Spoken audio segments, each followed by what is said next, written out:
Jacket's kind of hot. All right, it looks like we are live, everybody. What's up, everyone? Thank you for tuning in to a special edition of Tent Talk with Jay Brown tonight, Rob Schaal, and Timothy Azinger on Guy HSN's Reinventing the Tattoo Network. So if you guys are watching, we want to let us know that all of our streams are working. Maybe tag a friend who loves tattoos, or let us know where you're beaming from in the comments. Thank you to everyone who is joining on YouTube, Facebook, and a special thanks to all of you who are listening to our podcast tonight. All of these network shows, art jams, drawing groups, interviews, and panels can be enjoyed at reinventing247.com. While you're there, you can enter to win a goodie bag with samples of Cheyenne cartridges, raw pigments, and other cool stuff as well. Before we get started tonight, we want to highlight some of our weekly shows that you guys can catch. Every Sunday at 1 p.m., we have a Reinventing Drawing Group with Jason Leeser. Artists are encouraged to beam in and chat or bring a design they're working on. Every Monday evening at 9, we have our evening canon class with subscribers led by Guy Aitchison. You can find more of our academic stuff and our educational stuff at courses.reinventingthetattoo.com. Every Tuesday morning at 10 a.m., join us with Ricardo for a Reinventing Drawing Group. Wednesdays at noon for the Tattoo Now show, and Thursdays at noon for the Tattoo Collecting podcast. Tonight we are actually beaming in live from a tattoo convention. We don't hear many. There we go. That's the sound I like to hear. I'm going to hand it over to Jay Brown tonight to kind of kick it off with the pre-show for the tent talk. And you can kind of tell us how the weekend's going at the tattoo convention, and I'm going to hand it over to you guys. Yeah, so how is your week?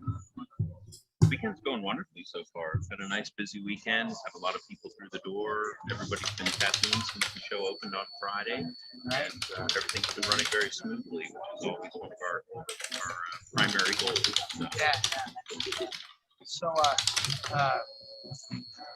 you do other conventions, and I've been to some past ones and whatnot. I know the one you've done the longest is the meeting of the Mark.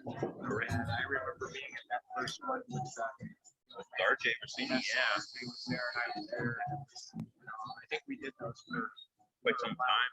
Absolutely. A few years. So you still have that one? I do, yes. And actually, we just done our 28th, should have been 29th back in October here. But you know, everybody's lost a good year, if not a year plus of their life at this point. But it's great to be back out and being able to do shows. And it's great to see all of our tattoo family. Right. So, but yeah, Pittsburgh's still going, and we already have dates set for the 29th. I'm looking to push it to at least 30 and then see where it goes from there. That's kind of my goal. Right.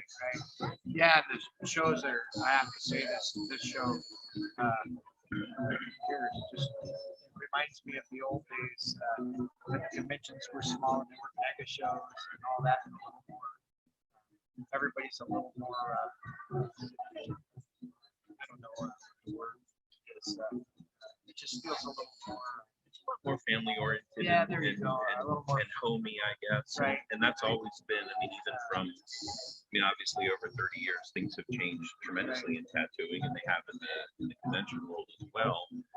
But even from the outset, I mean, way back then, it was really about, tattooing wasn't that popular, not nearly what it is today. Right. And, the goal was to bring a bunch of talented tattooers to a kind of safe public space where people who might be on the fence or exploring, getting a tattoo for the first time, who were still a little afraid of walking into a tattoo shop back then, could come and check things out and realize that there was this whole world of talent and opportunity in tattooing. And then as the years progressed, it's really become a lot more about, I do consider everybody that we see in these shows as part of our family. And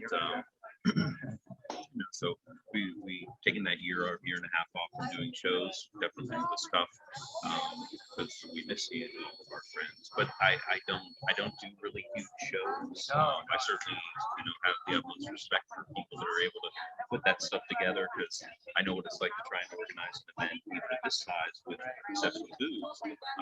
But I like the fact that I know everybody that's tattooing here. We make for the first time, then we become friends. If not, we've been friends for a long time.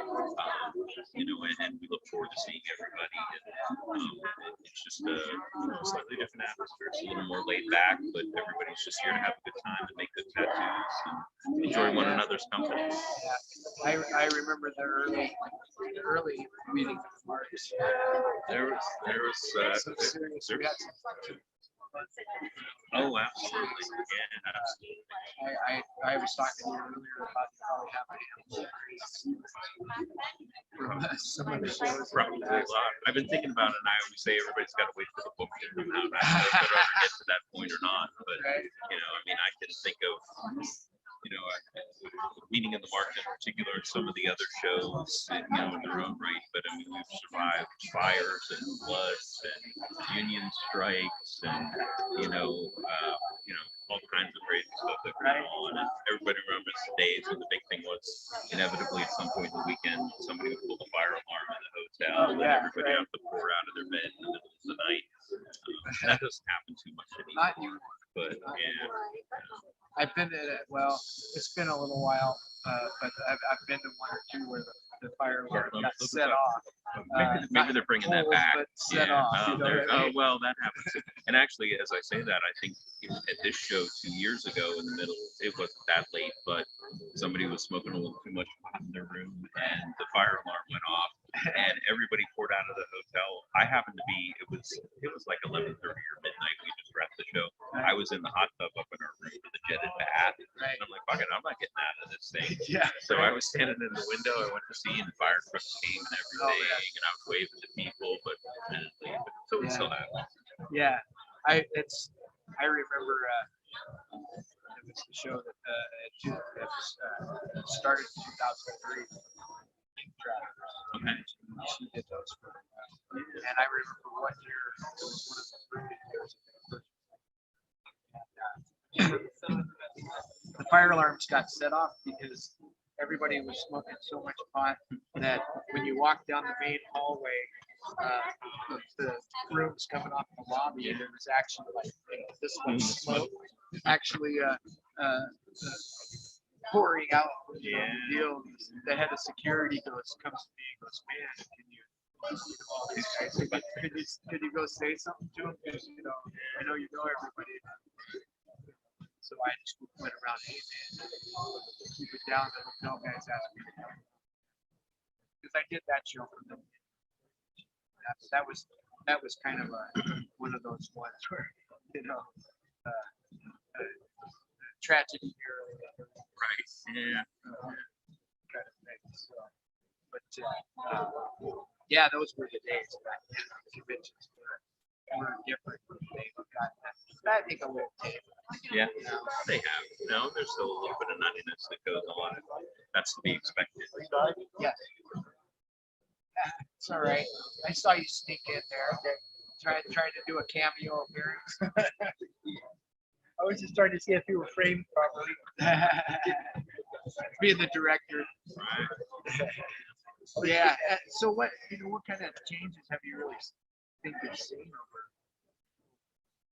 like 28 years? Yeah. I mean, I think the biggest thing is, starting out with those shows. I mean, back then there would be 2, maybe 3 tattoo conventions a year in the U.S. Maybe even in the world. There was one a month. Exactly. And now there's probably 5 or 6 on any given weekend, and the same thing's happening with shops as well. There used to be a couple in big cities and very few in the suburbs and small towns, and now they're everywhere. And I wasn't as accepted back then. True. Yeah. There's good and bad in everything. I think there's obviously a lot of super talented people doing now, which is amazing and great for the craft. But then in some ways, and we talked a little bit about that with the conventions and the size and everything, in some ways, a lot of that, the personal relationship said because there's so many people, it's hard to know everybody, and it's hard to keep track of, the shop open, that was closed, people disband partnerships and open up their own shops, and things are constantly changing and evolving, and that's inevitable in anything. I tell people, make sure you make business cards with big flash. Absolutely. Stamp the name wherever you're at. There you go. Flash, that way to get, you know. So yeah, people know who you were at some point Right, when you're not around anymore. I say they're little snapshots. You know, and one thing too, I think, and something that obviously having you here at the show, and I try to incorporate Pittsburgh this year. You know, Mike Skyver's close to us, and he's got a big collection. Unfortunately, a lot damaged in the fire a few years back, but Mike's always at our shows there. We were fortunate to have Nate with us this year as well. I try to incorporate a bit of tattoo history into every event that I do because I think it's important. Good. You know, it's something that as time continues and more people are involved, we feel like fewer and fewer people seem to have much interest in tattooing's past or even know that much about it. And I think it's very important. We would not be where we are today without all of the people that came before us. And it's funny, you know, we had another local Pittsburgh tattooer that had passed away within the last year, and anytime that happens, I do a little memorial setup for them at the show. This happened to be Hawkeye. He's heard for a long time, yeah. Neat guy, kind of old crotchety, was missing a couple of fingers. Did amazing detailed stippling work all the time. His flashing is amazing, but he was quite a character. So we set up a little thing for him, and I started thinking and looking back. Just 2 years prior to that, we lost Hank Savini. A lot of people did. But I started doing a list, and you know, all of the people, not necessarily even from Pittsburgh, but all the tattooers that had ever attended any of the events that I hosted. I think I was up to almost 20. You know, and I'm sure that I probably, you know, overthought. RJ was one of them, absolutely. And that's, I mean, it happens. It's life, and it's sad, but I guess maybe that's just part of getting a little bit. Yeah, but you got the memories. Absolutely, absolutely. And you've got, you know, bits of history. And like you say, you write a book. Well, that's the, that could be. well, that is. It seems like nowadays writing a book, things can be put down. You know, And more kept solid. so that they don't get faded away. I always say that Philadelphia Eddie was one of the smartest. If more people would do what Philadelphia Eddie did, it would be just a service to tattoo history. You know, since he put down seven volumes, stories and whatnot. And then, you know, they're nothing about the layout and all that stuff, but all that history. That's from 1952 until he died. So more tattooers would write books about their own lives, not necessarily history, but hey, this is what's happened throughout my career, my life. Well, it's funny how you know, how many. I was just talking to a gentleman here who's now tattooing out of Seattle, a super talented young guy. And turns out he started tattooing in his apartment when he was at the Art Institute in Pittsburgh. Oh, wow. You know, and that was 20 some years ago. But you know, in some weird way, all of our lives kind of intersect, or we cross paths, at least with one person or something like that. And at the end of the day, anymore, I think, you know, to me, it is the memories and the friendships that you develop and the experiences that you've had, whether it's in the shop or out on the road at the convention, that are really, you know, they're invaluable. You can't put a dollar figure on that, and that's what we're going to take with us to the grave. So, but in some ways, like you were saying, it's important to put a lot of those down and have some history of it there. I tell people that. I tell people flash. Yeah. All that, you know, it's one of those things that won't phase out. You know? Right. I always say magazines can go with round file, trophies. You know, those wind up in attics and whatnot. Right. But things like flash, you know, there's no acid basement. There are sketches. Mind drawings. and people hold on to that stuff. Paint flash. Leaving a little bit behind. And I've noticed that a lot of people here at the show wonderful flash. And it's been really neat going around. They've actually have a bunch of the time to sit down and paint, their spare time instead of spending it on or Facebook or whatever. Seems to be another one of those necessary evils. Certainly lots good from it. It's an awesome way to stay in touch with people and follow other people's work and find inspiration. That it tends to end up becoming a huge time sucker too, and take away from those other. That's it. Yeah, gotta put that thing down. Put it down. I haven't even touched it maybe once since. Got here at the show. Yeah, I have to. Plenty I of put other some stuff stuff up to keep you busy. today. Yeah. That's it. Nothing against you or anything. The social interaction here at the convention is kind of more important. So, Yeah, and I think even more so now, having come out of not being able to socially interact with a lot of people for a very long time, you realize how important that it is. Yeah. It's still kind of weird because of the mask. Mandate. I think I got a mask right now. I usually look better with mine on, but I figured. Yeah, well, that's what I'm saying here. But I've had people come up to me and be like, "Hey, Jay, how's it going?" And I'm like, "Pull the mask down," because I don't know who you are until you get that mask down. And then once they get the mask down, it's like, "Oh, Come yeah, back. going, yeah." It's just really hard. It's really hard. And it's really hard to gauge what people are. Telling a story or something, it's really hard to tell if they're smiling, if they're laughing, and smiling. Well, and I found that especially here, walking through the halls and different places, I'm big on making eye contact with people and smiling to let them know that I'm a friendly guy and want them to have a nice day. But with the mask on, nobody has any idea. So I've started, got into the habit of trying to, vocally say hello or good morning or good evening or how are you or whatever, just to make that contact with somebody. So.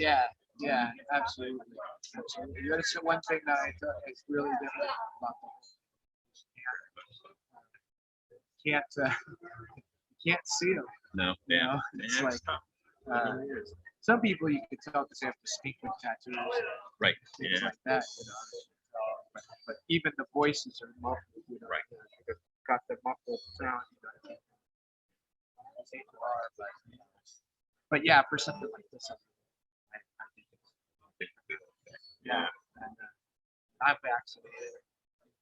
So I'm actually a COVID survivor, so I've got the natural antibodies. So I'm good to go. Wow. That's crazy. It happens. It's out there. I don't deny it. Down for almost 3 weeks. Didn't need any hospitalization or have a lot of serious, but just completely wiped out all energy.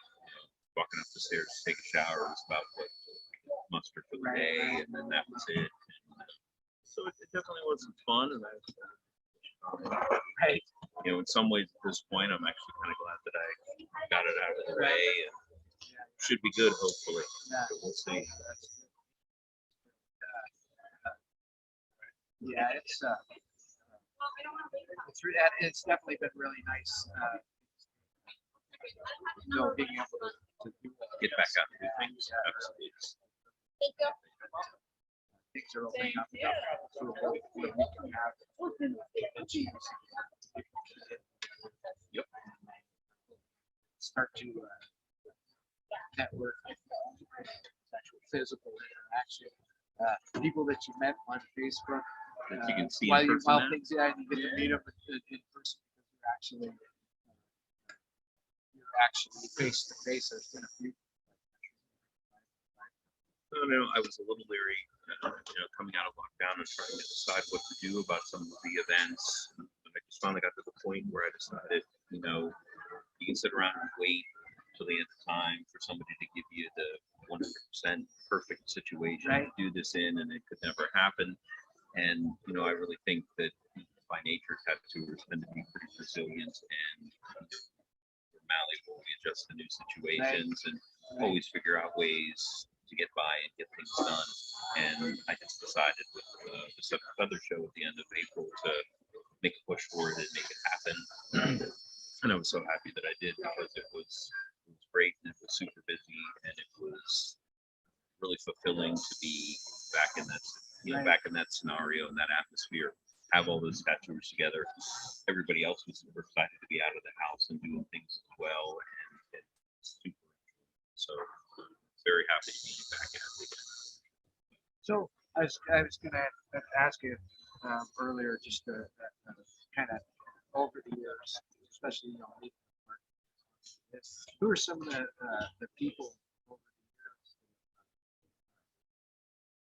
come and worked at the show? Oh, yeah, I know there's a list is long, but it's super long, and I was relatively close with Lyle, and got to meet him through all of this. He'd been to a number of different shows, both Pittsburgh and Reno over the years, and shared time with us.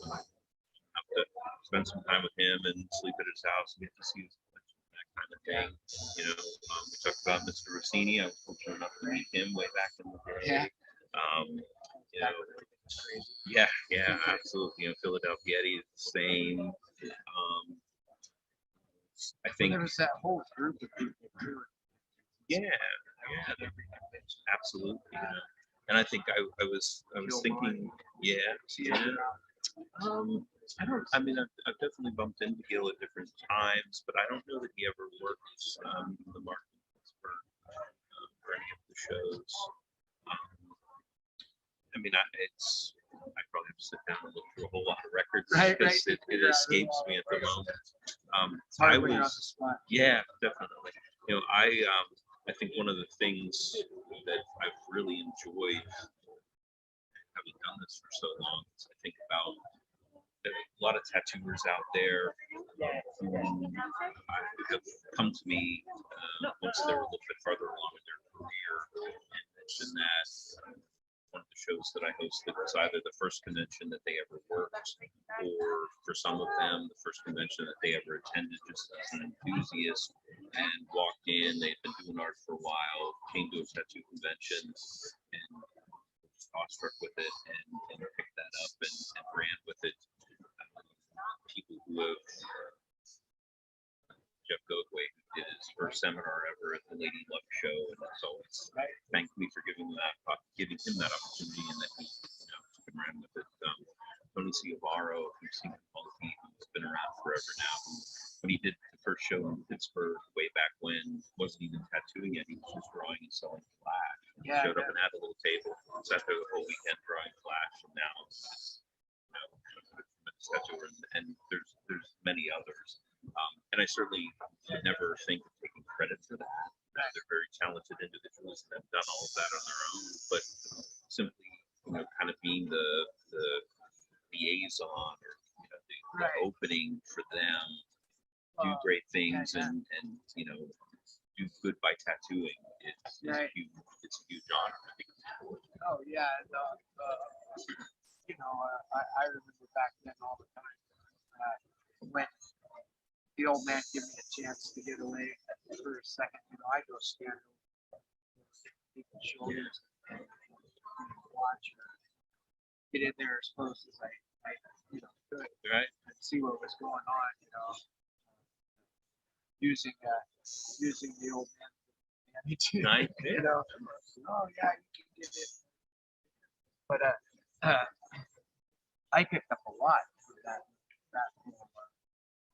part of the convention. So And I think that's another. Watching Jack Rudy work.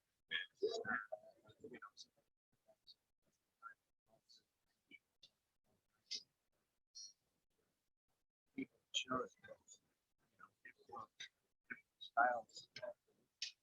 And I think that's a big part of, as many conventions as there are, and sometimes, we're in our shop, you're in your own little bubble, you're doing your own thing, and even just me coming here not tattooing this weekend, but walking around and looking at what everybody's doing.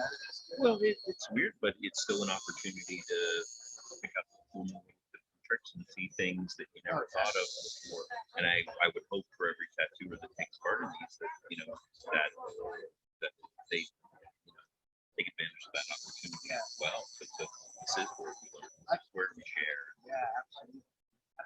I like to go around the backyard first. 15 feet without somebody asked me or something about tattoo history. So, that was kind of one of those things that it was actually kind of fun though. Right. Giving tours. And this has been really cool. Back to this. Yeah, it was 8 hours. That was kind of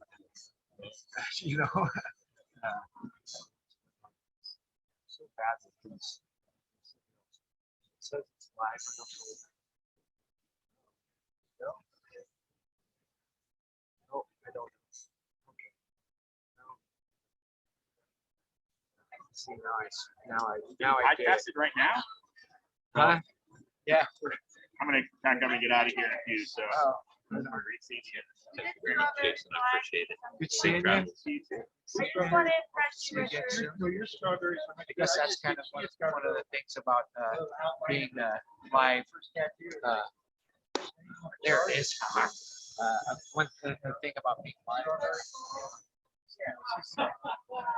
Never know what's going to Well, happen. yeah, at a convention, you never know what's going to pop up. Right.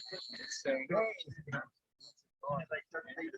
Well, I really appreciate the opportunity to ask me to sit in on this. And I hate to do this, but I do need to run here soon. I'm going to do tattoo of the day and short order. Oh, yeah. Get things. Maybe I'll turn it back over to the master. And Yeah, I've got a bunch of tattoos. Cool tattoos. that's way more interesting than me anyway. Not really. Good talking to you. So any stories that we can get before the book? Oh my goodness. I should have thought about this one a little bit longer. Man, like I said,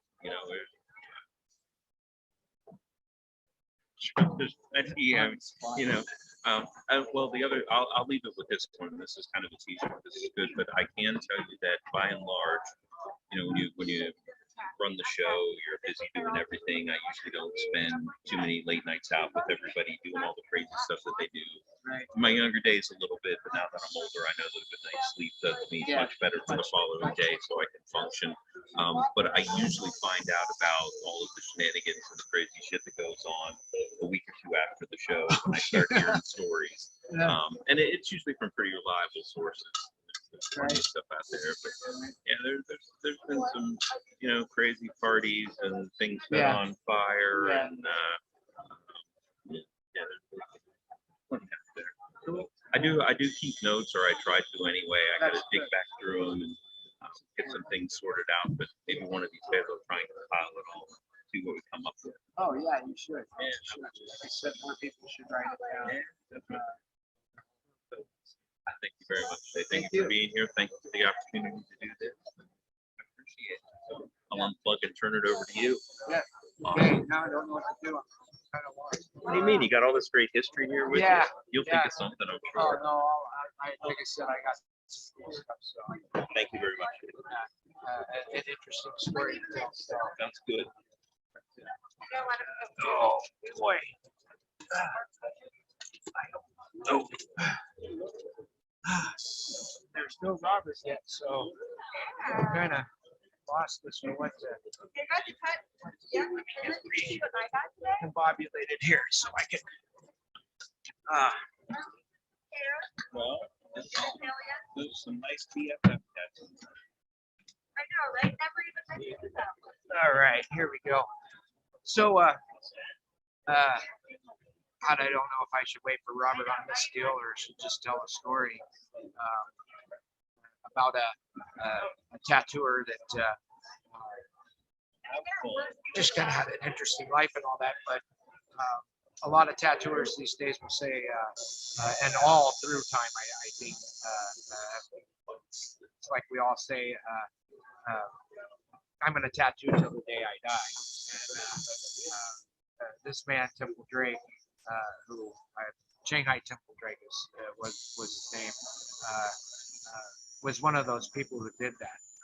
A lot of people did tattoo the day they died, and, you know, actually passed away. But Temple actually died tattooing, which is maybe the way some folks would like to go out, but I don't know necessarily if that would be good for the customer, depending on how that all pans out. But anyways, I just picked up some flash of his, and I have a business card, and I want to have some photos together for this deal for the museum. And so I thought that might be something cool to talk about. I also have some pretty cool tattoo machines and some neat tattoo flash to share. One of the tattoo flash pieces that I have is a pretty interesting one. Being that the Northwest Tattoo Museum is in North Idaho, sometimes you come across things that are related to there we go. Sometimes you run into stuff that's related to your state in one way or another. And really, Idaho wasn't a big thing. But recently, a friend of mine was in a situation where he needed some money, and he had a large collection of flash and stuff. And so I asked him, I said, could you look through your flash sheets, and if there's anything that has Navy related stuff on it? I have a love for Navy stuff. And so with that, I asked him to send me some pictures. He sent me pictures of 4 different sheets. And they were all really cool old sheets, 1920s, late 20s, early 30s. And one of the sheets actually had in the corner, and this was by an unknown artist, in the corner there was an eagle and a flag and a battleship. So a real traditional Navy tattoo. And on it, it said USS Idaho. And so when I saw that, I was like, "Oh, you did that on purpose. You know, you knew I was gonna buy that because of the fact that it's you know, Idaho, so it thinks they come back here," which was the case. But he said, "No, I didn't. I had no idea. I didn't have any intention," and which I believe. I don't think he did. And so this sheet here is, and I hope that this camera will show it well enough to everybody could see. But this is the sheet. Unfortunately, it's an unknown tattooer. Came out of Frenchie's shop in Denver. But up here is a picture of the ship, which was the USS Idaho. And I don't know if you can see that either. There we go. And the USS Idaho, there were 4 of them. And the first one was a 5-masted steam sailing ship, and that ship, when they first built it, didn't make the muster for the Navy, and so they refitted the ship with sails, and it wound up in the end being the fastest ship in the Navy at the time. This is in the 1800s. The second one was no bigger than a motorboat. It was a 30-foot long skiff. And so that wasn't much, you know, for Idahoans to be too proud of. But the third one, the USS Idaho here, and I think I can get the design up there so people can see that. Oh, that's the wrong one. Everything is backwards, so it makes it kind of weird. But anyways, there's the design there, and the USS Idaho went into service in 1919, and then she served in World War II through the Pacific, and then was decommissioned in 1946, which kind of helps date the piece, which is that's a difficult thing sometimes, trying to, especially with unknowns, putting dates on things. But you can, there's little clues that you can find in the different design sheets that can kind of give away what that actual design sheet is, as far as an era, as it were. So knowing the years that the Idaho was in service, it kind of helps give it a date. But anyways, I wanted to show that because it's, like I said, being in Idaho with the Northwest Activity Museum, this one is kind of cool because it's significant because of the actual design there, which is something I think is probably very rare. I don't know how many USS Idaho tattoo designs there are out there.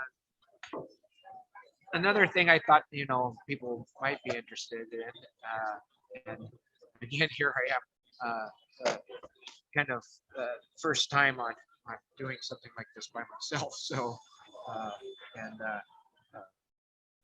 just about everybody I asked if they could sit in for a minute is tattooing or otherwise. So and I don't know where Robert is. So I'm kind of winging it here. But I wanted to pull out a machine that's pretty interesting piece. One of the ones that tattoo artists all over the world, it's one of the ones that they it's I guess it's one of those machines that's a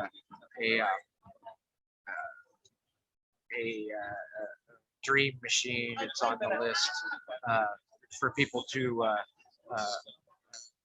put in their collections and all that. I was lucky to acquire a really nice, I'm right on the microphone, so a really nice specimen, I guess you could call it, of a Jensen special. And I don't know if, I think it looks like the stamp and everything is showing really well.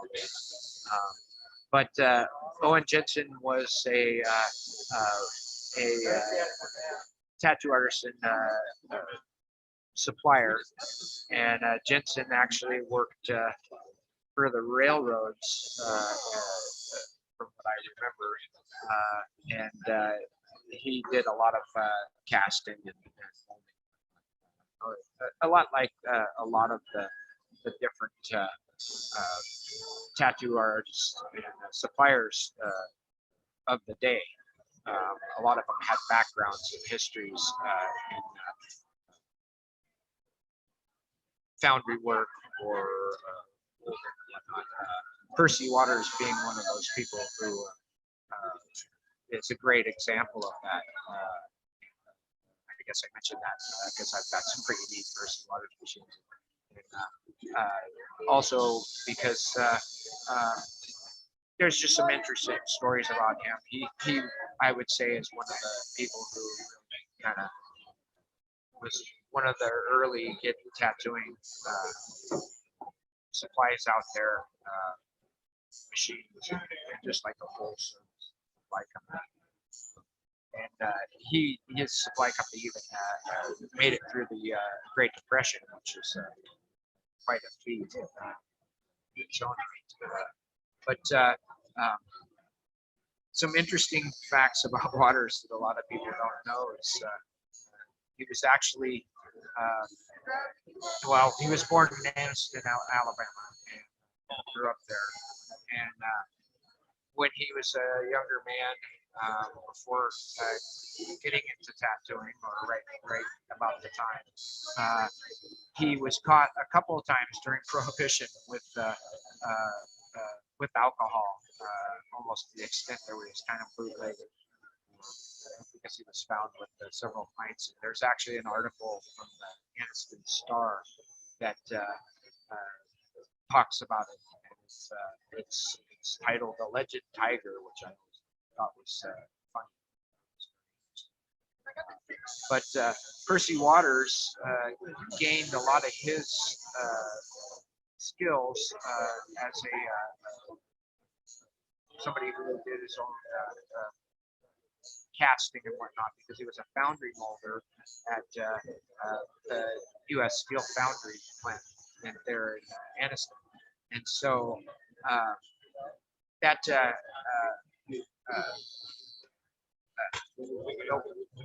people that there gave him the skills that he needed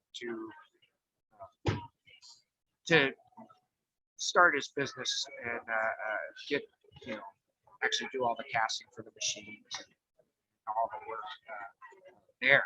And so so as this to Anniston's story, Waters moved to Detroit, and one of the things that in the research I pulled up, he did a short little stop in New York, but he left Anniston in 1960, and that was about the time that the article that I found with him being a bootlegger, basically, was. So we know that he left there, and then he moved to Detroit, and while in Detroit, he started his supply business, and he ran his supply business there for, I believe it was 20 years, basically from 1919 to, I believe, 1930. The conventions got me a little foggy on exact dates, so sometimes I lose that. So I apologize to anybody for that. But so I guess on the water, since I guess like I said, the funny part is the bootlegger thing. But I have a Waters machine here. It's an interesting piece, and I picked it up from a friend of mine, Aaron Bloomquist, and he had acquired it from Jerry Rieger, who acquired it from Greg May. So it has a lineage there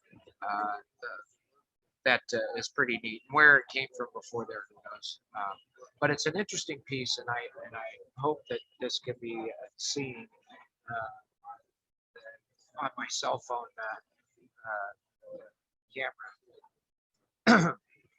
The machine had a little bit of work done to it by Jerry Rieger, and so if you can see right here, this is one of the neatest things I think about the whole machine, is the stamp. The Percy Waters stamp actually looks like it's inlaid with silver or something along those lines, and actually, boy, it'd be nice if that thing would focus in on that. And in actuality, it was nickel, from the nickel plating that they used back then. And the whole machine was nickel plated, and by the looks of it right here, it looks like the plating probably started to flake, and probably started to flake going up the machine there, and whoever it was decided, well, I'm gonna sand that puppy down. And so I was interested in it, what was going on with it, and why it was that way. And the machine. I got to roll. Okay. I got to get him to the airport. Oh, okay. I Okay. do. Sorry. You're rolling. Yeah. I was just showing a Percy Waters machine. So Keep going, keep going. okay, right on, right on. Trying to rope somebody into sitting down and talking with me. Been difficult because everybody's working, so it was nice to be able to get Tim on. But, Warning for tattoo of the day. like I said, there's a few old timers with great stories that I would have loved to gotten a chair over here, but alas, they are tattooing. And I guess they're not really, you know, old timers, but I guess new old timers, since the older generation sadly is passing away. But enough about that. Anyways, back to the Waters machine, and I was really blown away by the fact that it had that. And I went, wow, that is really kind of an interesting thing. So when I was looking at it, I noticed it had original Percy Waters coils in it. So I flipped the armature bar over to look at them. And I noticed that there's, and you can probably see the shine just a little bit there, I don't know. But there's actual nickel plating on the inside of the frame. And I'm going to get my camera set up, hopefully, so that in the future, during these things, I can really show everything in nice HD resolution and all that. But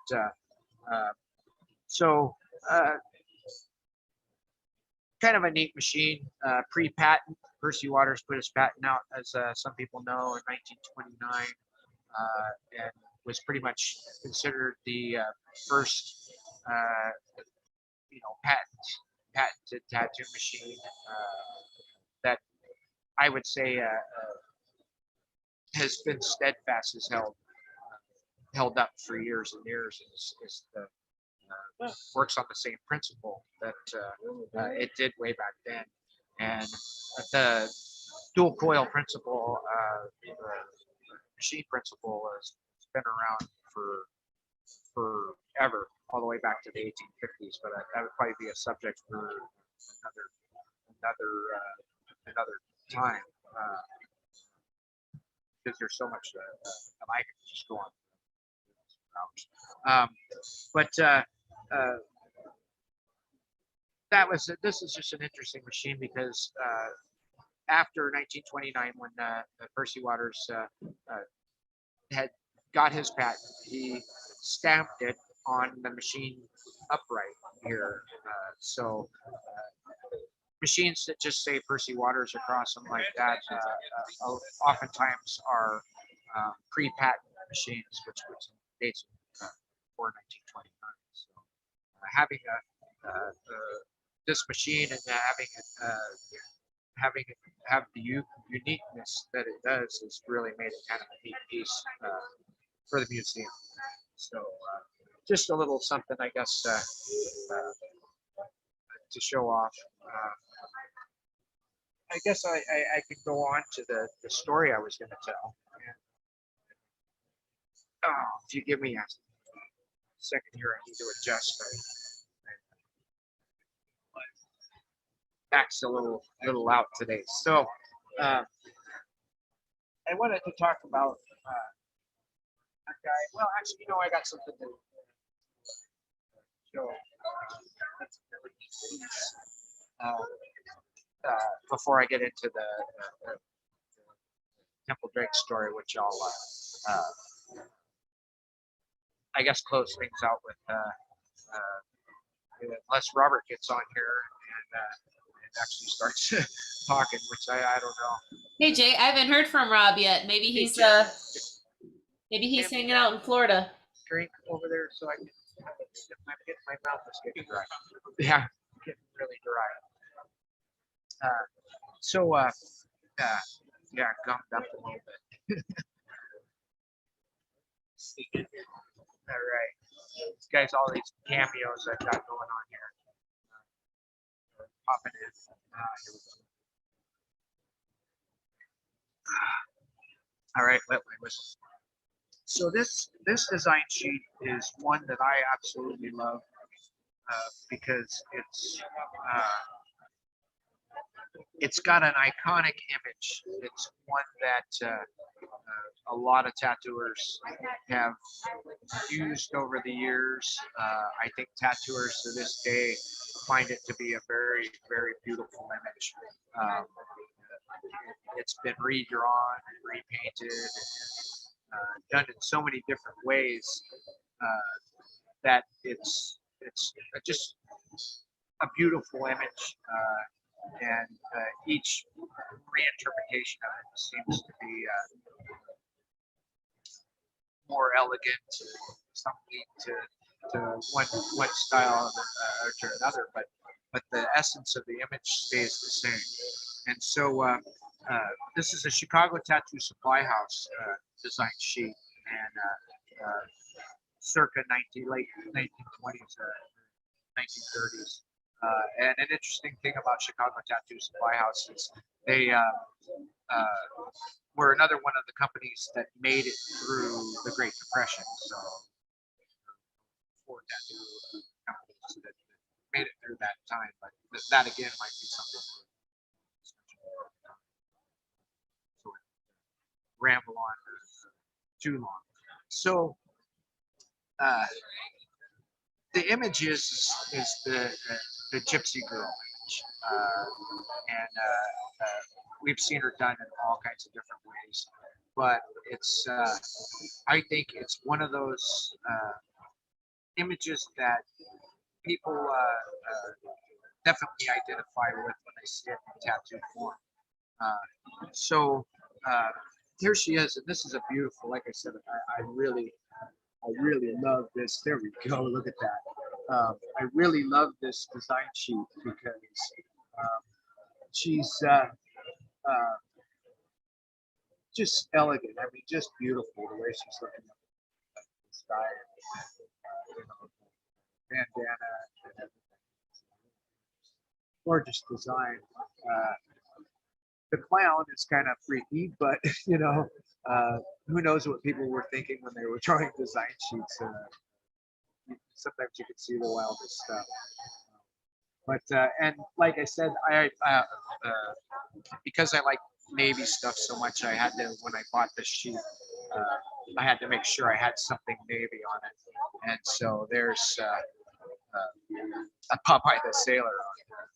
But this image, I think, is just one of the absolute, the real beauties. And I've seen it interpreted so many different ways in tattooing over the years. And I think everybody's kind of seen a version of it in one form or another. So, so I kind of wanted to show that sheet because, like I said, she's a beauty. I really love her and that image. And hopefully I'm not blocking the mic so people can't hear.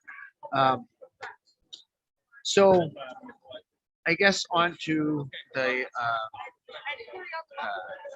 I don't know, am I still alone? I think I am. I don't know. Robert needs to get on here. Robert, come and save me. So that I can bounce stuff off of somebody. So anyways, I guess neither here nor there. I'll continue to try to wing this as best as I can. So I haven't had anybody camera bomb a little bit, so I'm kind of wondering the show must be slowing down. So there was a tattoo artist named Shanghai Temple Drake, and Temple Drake was started tattooing in Oregon. He drove a logging truck by day, and he tattooed by night. And I guess I didn't start this off very well, but Temple Drake was one of those people. Like I said, a lot of people say I'm going to tattoo to the day I die, and a lot of people have actually done it. And Temple Drake was one of those people actually who tattooed until he died. And so, so we're going to give everybody. At one point in time, I wound up with one of his business cards, and I didn't know a whole lot about it. And then at one point, I realized that a good friend of mine who I used to see at the Tattoos and Blues convention every year had he was one of Temple Drake's, I guess, well, not really a apprentice, but I think they had kind of a mentor ship relationship. But I didn't know that Jesse knew Templar, that it even that they were friends and involved with each other until I got this business card, and I had it. I either had it at a history exhibit out there at Tattoos and Blues, or I had it at showed it on Facebook or something along those lines.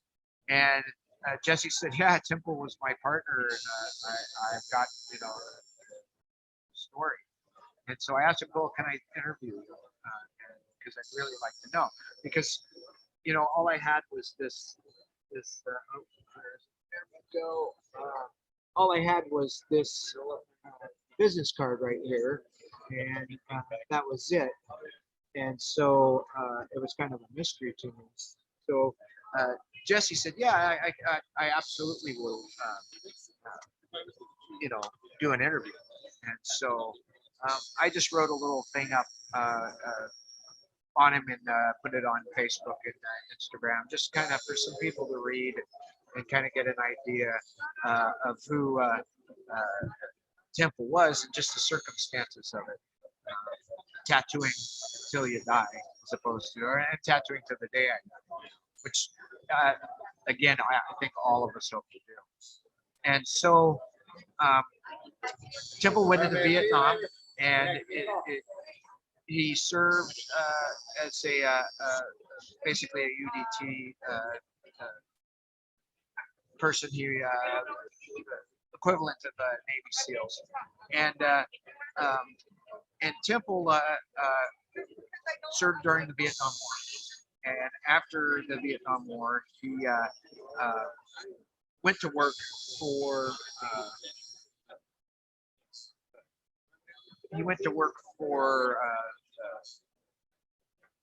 folks down at Grimm's in Long Beach, and he worked with Don Nolan and Tom Yeoman, and he also worked with a guy named James Butcher. And so, and I had to read up on this, what I wrote to kind of, nope, I don't know if anybody can even hear me. Then, but I lost me. I had to kind of read up on this again, but things went kind of dead there at Grimm's after the war because there wasn't as many servicemen going through there, and so things were dying down. So, and so you can give me your attention for Temple a moment, remembered the that there here. was no tattoo Just a few shops minutes, in I'm going to Bremerton, ask you to meet me Washington. to your right, my Bremerton left, the stage here was at the bottom of the stairs. the naval So I'm base gonna come by and I'm going to give you one there. of these cards. And, This card has a number on it. so, the judges will assign a score to your tattoo. So hold on to this I card, imagine don't nobody lose can it, hear don't me. leave it on the judge's So, table, keep it with see you. ya. Yep, Once nice we have meeting you everybody too. together and our judges are here, we'll bring the line Saying up goodbye on to stage, people one at a time, sometimes go in front of the at judge's table, conventions, show but I them think this card, everybody who goes to and then tattoo show them conventions your probably tattoo. Give the judges as much time as they need, answer any questions that they might have. knows that Please feeling. do not So tell the anyways, judges that you're not asked great to thing apply. would be Keep tonight. the judges Everybody there. who comes Once in the from judges are finished and have assigned the further score, away, I've asked you to step here towards the front of we the got stage. people coming who are out here from Los Angeles, other But parts folks, take a around look, the country and who have then to you fly can in. about the opposite Everybody who side of the sticks stage. around the last night we all get to kind of hang out together. And I actually would have roped one or two of those guys up. I keep looking around just to see if somebody happens to walk by to say, see you later, that I can sit in the chair and make things a little more interesting. But anyways, back to the Temple Drake story. So he moves to Bremerton, Washington, because there's a naval base up there, and opens a studio, and Don Nolan and Hong Kong Tom and Butch all moved up there with him. And so at one point, Don Nolan and Temple built tattoo machines together, very similar with the, some people are familiar with them. They were completely adjustable, everything on them, the upright, everything would move. You could change the height of the spring deck. You could move the coil distances. I mean, it's just completely adjustable machine. So they did work together. At one point, it's always, I hate to talk bad about anybody, but at one point, from what Jesse told me, Temple let Hong Kong Tom go due to habits that I guess were unacceptable to him. And then later at another point, him and Nolan had a falling out, and you could definitely tell that they would, during the time they worked together, that Nolan's work definitely influenced Temple and the work that he did, designs and everything. And so, anyways, I guess we'll fast forward to 1994, and I'm going to show a sheet of Temple's, since I mentioned Nolan and how he had influenced Temple. And actually, Don Nolan influenced so many people in tattooing. It's not even funny. Some great traditional stuff that he did. And he did that great big set through Spalding and Rogers back in the day. And I remember for $3 a sheet. And now people are getting $40, $50, $100 a sheet for this stuff. So that's kind of a wild thing. I'm glad I got the whole set. So anyways, here's a design sheet of Temple's.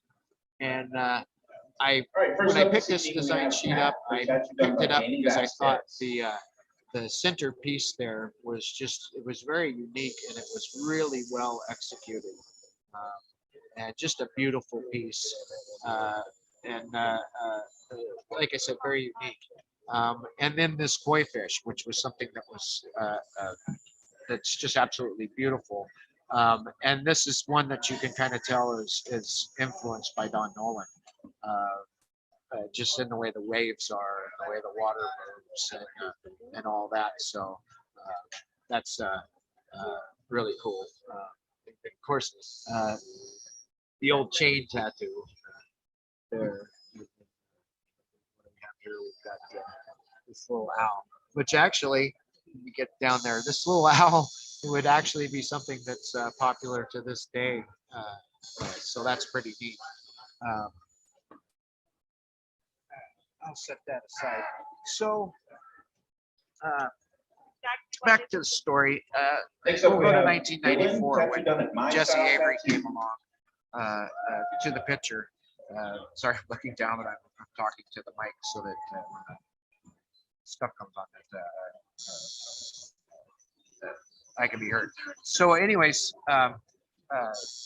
we'll fast forward to 1994, and Jesse Avery went to work for Temple, and was one of the people that uh-oh, my battery's getting low, so we'll get so far, I guess, and that'll be that. So probably work out just right. I'll get Jay, if you can hear me, I just want to, can you hear me, Jay? It'll end. Either that or it'll cut off right before the end of the story. So I'll get on with it. So Jesse Avery went to work for him, and Temple had a real bad.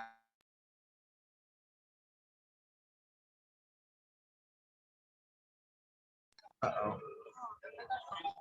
Am I back? I hope I am. I got a phone call and I had to Yep, we're good. get rid of that because, like I said, I'm kind of remote on my cell phone. Next up, we have Michael, tattoo done by Yep, we are So, anyways, Temple had a hell of a temper, and Jesse told me he was one of the people who could cool him down. And there was always these. I've heard a lot of people say that when his temper went off, they used to call him temple tantrums. But Jesse was one of those people who was able to actually mellow him down a little bit and help him get a little mellower. And Jesse was also one of those people that was able to get him kind of Next up, we have George, moved tattoo done by forward Carlos into Castillo. the modern age. From what I heard, he was real old school. He would run the needles across his hands to test them to see how well that they were working, and he would use them till they were blunt, and all that before Jesse got with him. And then in the 90s, I hope that didn't show up. In the 90s, that was about the time when people started using single service needles and getting more tubes and re-sterilizing the tubes instead of using them over and over again. One machine with one tube set up for each color sometimes even. But anyways, Jesse helped him kind of move forward on that. Next up, we have Alfredo, tattoo done by Courtney. Now, Jesse told me this interesting story about an incident that happened whilst he was there. And Jesse was a motorcycle enthusiast, so he would go to the spring opener every year. And so this was right before the spring opener happened. And what happened was a guy came in to the, or as what Jesse told me, a guy came into the shop, a scratcher, fresh out of prison, and he came in and asked if he could get an apprenticeship or a job working there. And Temple, being old school and tough as nails, all that, he gives him a harsh no way, get out of here. Well, the guy says, as he's leaving, Jesse said he heard him say, "Okay, that's fine. It'll be soon." I believe is what I wrote down, something to that effect. And shortly after that, the building burned down, and of course it was ruled as arson. And from what Jesse says to me, I think we pretty much know who was responsible for that. Well, they went to the spring open there and they tattooed there, made a bunch of money. And back in those days, working motorcycle rallies and whatnot were quite lucrative. Next up, we have Anne, tattoo done by Kevin. So I'm laughing because my daughter's behind me there. So they went to the spring opener and made enough money that weekend to open another shop up there in Bremerton, and Tattoo Technique. And at that time, Jesse was made Temple's partner. And so they tattooed together for a while. And I'm going to show another one of the Temple Drake design sheets. Oh, she's upside down, that I have just kind of as another piece there. And again, like I said, I have a propensity to Navy stuff. And so there's your anchor. And then there's a bear that is very Nolan style, I believe. Once again, you can kind of see that style in there. And this is a really, really nice sheet that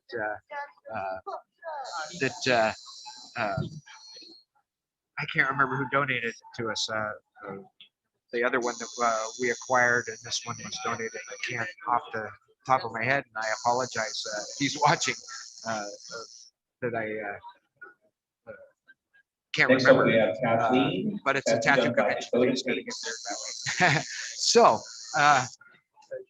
anyways, back to the Temple Drake story and tattooing till the day you die. So Jesse said they were one day they were tattooing, and this was the day that Temple died, and he was in the middle of a tattoo, and from the way it was told to me,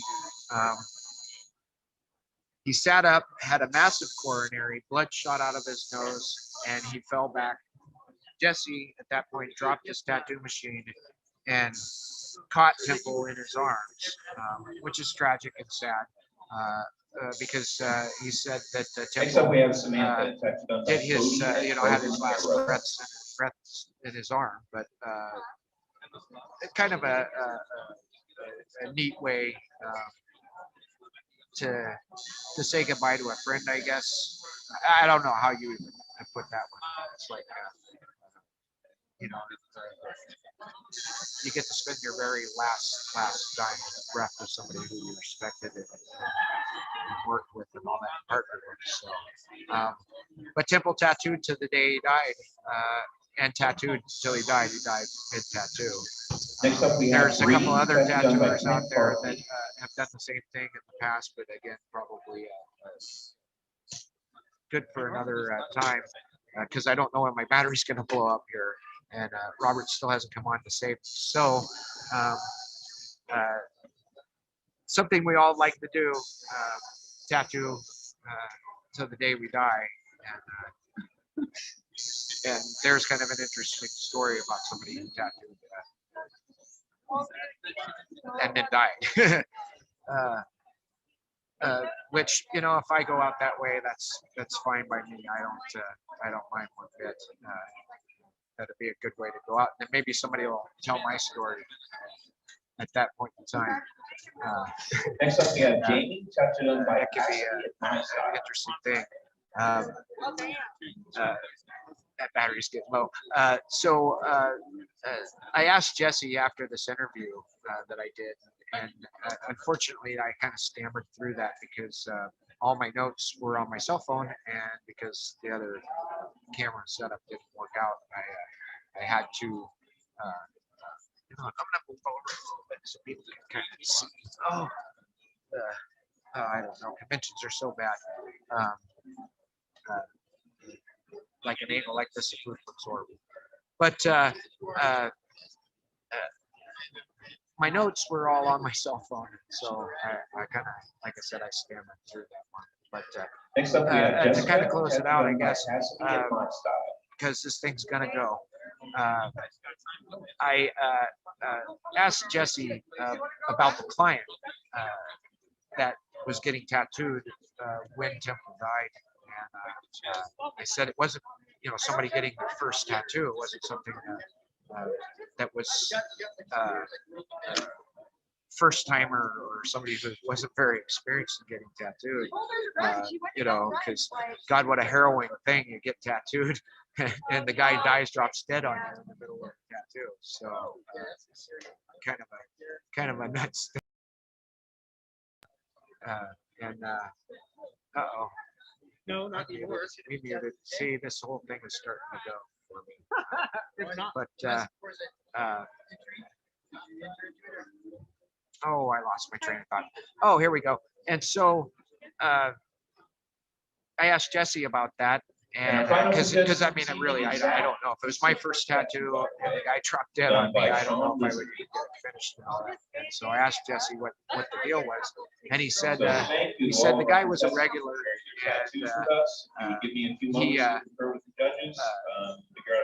he came back and actually got tattooed. And Jesse finished it off, and the guy kept coming back, but anyways, like I said, tattoo till the day you die. I guess that's the story I have on that. Like I said, it came to mind because of the fact that I was putting together an exhibit for Temple because I had a couple of pieces of his stuff, and I'm gonna move over just a little bit. Look at the background there. And then I lose my train of thought. Like I said, I was putting together an exhibit for him as I get different pieces, if I get a few pieces from one person or another, I'll put something together. Because, all these guys need to be remembered. There's so many of them. It's not even funny. So it would be impossible to do them all justice. I think that's why it's good that there's several tattoo museums around the country and great things that are going on with that, so that you know, our history's being saved, shared. You know, little stories like that are kind of neat to put together. Yeah, kind of running out of stuff. You said Robert, I guess didn't make it tonight because he's on vacation. So I guess I got to, like I said, I got to wing it on my own. But I hope everybody enjoyed the little bit that we were able to do, and the talk with Tim and all that.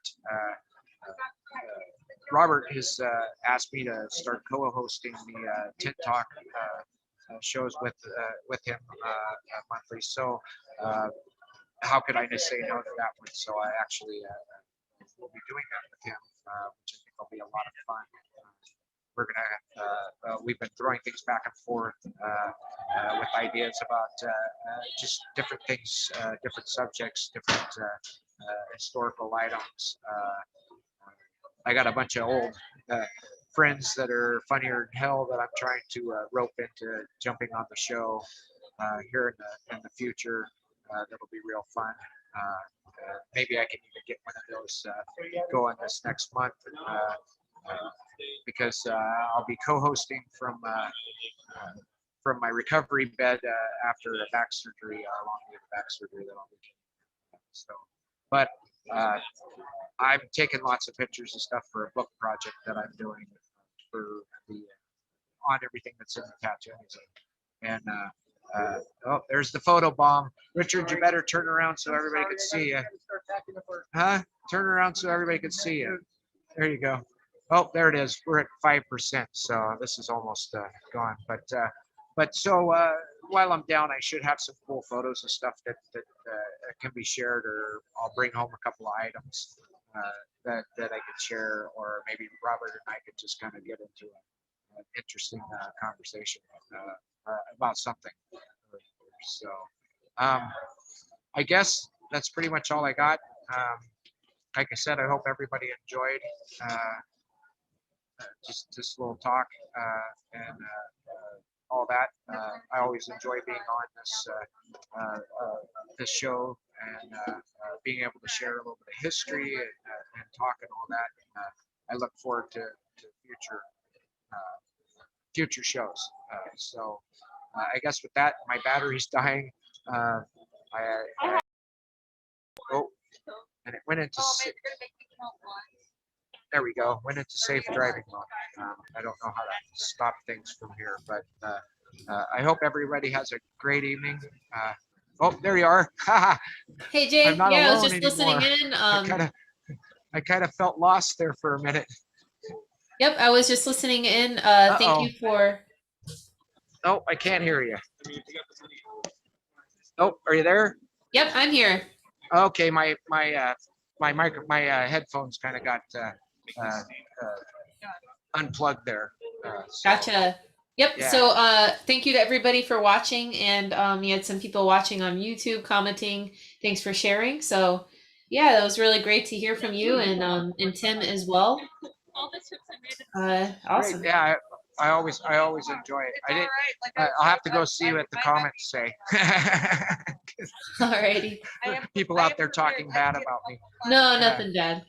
Yeah. No, I didn't think there would be, but yeah, I always enjoy doing this, and like I said, next month I you know, I look forward to doing it, but it'll be from the recovery bed. So Yeah. it'll be a reason to get up and maybe move into the living room and sit down then I'll bring some interesting stuff home to show off. So I'm kind of bummed that that Robert didn't make it, but hey, he's on vacation. I understand completely. Yep, definitely. And if you're going to be co-hosting, I'm really looking forward to that. We usually go in about once a month for those tent talks, and Right. I'm sure That's that what we'll Robert cover was a lot saying. of stuff in the coming months. Oh yeah, yeah. There's all kinds of the ideas. I think between Robert and I will probably flow like water. You know, I mean, I think it really. We've already bounced a couple ideas, and like I said, there's a few of my friends that I'm going to try to rope into jumping on with us that are real interesting characters. A lot of my friends from the National Tattoo Association that it'll be like, I got something for you. come and tell some stories, you know, and whatnot. So yeah, I really look forward to it. And when Robert asked me, it was like I said, it was pretty much a no-brainer because I enjoy this. People have said I got the gift of gab, and I can go on and on and on. So I guess, like I said, the battery is down to 3% now. So I guess, like I said, everybody have a great night. Thank you for having me on again and being part of all this. Jay, before we cut out, can you tell everybody who's watching where to find you, maybe how to contact you as well? Oh, okay. Well, if you punch in Northwest Tattoo Museum in your Google search bar, we pop up all over the place, Facebook, Instagram. Facebook just under Northwest Tattoo Museum.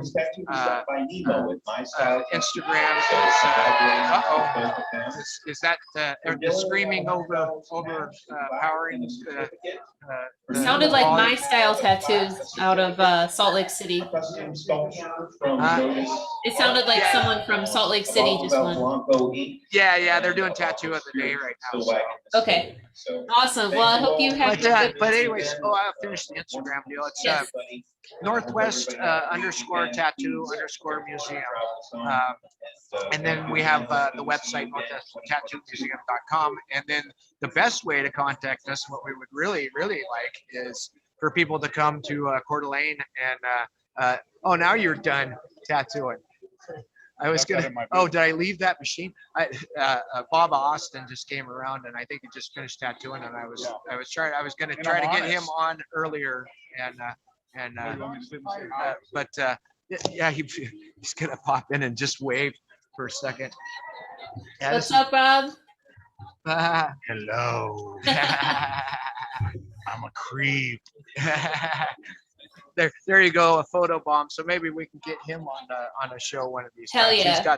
He's got a ton of stories that are great ones from the LA area. So, but just closing it out, get your arm out of there. Trying to do things.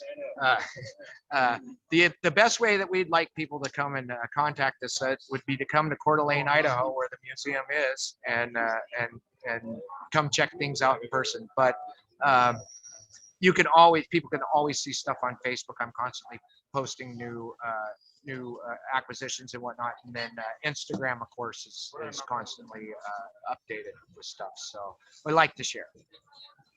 Awesome. Oh, that's it. The battery is going. All right. Well, we will go ahead and end out on this live stream. Thank you guys for watching.